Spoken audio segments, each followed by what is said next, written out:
솔직히 만만치 않아. 이거 한번 시도를 해보려면. 근데 우리가 막 연예인들은 왠지 저거를 이제 비포 애프터를 보여주면서 좀 할인받지 않을까라는 우리가 생각을 하면서 우린 그렇지 않으니까 못할 거야.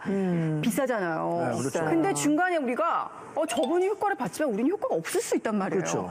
환불 가능하겠죠? 일단은 환불을 요청을 하는데 일단 대화로 잘 해결을 하면 돼요. 근데 대화로 안 돼. 폭력을 쓰나요? 일단 모든 분쟁의 시작은 대화입니다. 대화로 잘 해결해서 뭐 저 업체가 뭐 다행히 이제 환불해주겠다 그러면 되는데 이제 안 되잖아요. 이제 환불해달라고 해도 이제 환불 잘 안 해주잖아요. 그렇죠. 돈을 한번 이제 들어가면 나오기 쉽지 않아요. 그럴 경우에는요 말로 하지 말고 글로 한번 보내보세요. 내용 증명.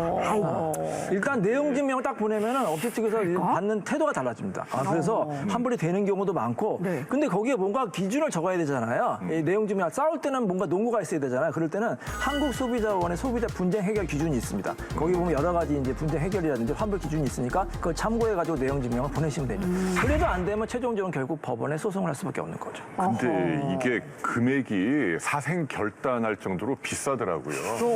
한 달에 무슨 뭐 이 몇백 드는데도 패키지로 컨설팅 뭐 하잖아요. 그러면 보통 200에서 300만 원이에요. 맞아요. 근데 그 전담 직원이 그냥 거의 뭐 필사적으로 막 설득을 하니까 그렇죠. 하지 말라고. 이 돈을 환불받는 게 정말 쉽지 않다는 거예요. 일단 환불을 할 때는 두 가지가 중요한데 누구 책임 때문에 환불하는 건가?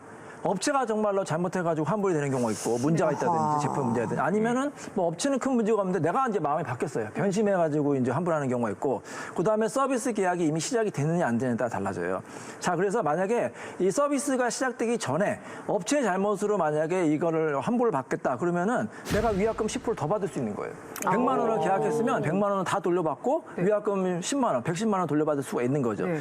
근데 내가 예를 들어서 반 정도 서비스를 받았다. 네. 뭐 예를 들어서 6개월 계약인데 뭐 3개월 정도 받았다. 그러면은 그걸 다 요청할 수는 없잖아요. 네. 이미 서비스 이용한 거는 이제 못 받고 나머지 남는 금액에다가 또 이제 만약에 업체가 잘못했으면 플러스 위약금 10%를 받을 수가 있고요. 근데 만약에 업체가 큰 잘못이 없는데 내가 단순 변심으로 이제 뭐 해약을 할 수가 있잖아요. 뭐 예를 들어서 이사를 가거나 아니면 뭐 해외로 가거나 아니면 난 도저히 안 맞겠다 해서 만약에 해지를 할 경우에는 내 잘못이기 때문에 위약금 10%는 공제를 받아야 돼요. 내가 이제 위약금 10%는 거기에 줘야 되는 거죠. 그래서 위약금 10%를 빼고 서비스를 이용했으면 이용한 그 개월만큼의 이용 그 금액도 빼고 나머지 금액만 받을 수가 있습니다. 그래서 예를 들어서 4주짜리 다이어트를 하기로 했는데 일주일에 25만 원이에요. 4주면 100만 원을 지급을 했어요. 네. 그래서 이제 2주 정도를 이용하다가 해지를 하겠다. 단순 변심 해지를 하겠다 할 경우에는 위약금 10%, 10만 원은 이제 못 받는 거고, 그 다음에 2주 동안 사용한 금액 50만 원을 못 받는 거기 때문에 50에서 10만 원 빼면 나머지 40만 원만 환불을 받을 수가 있습니다. 근데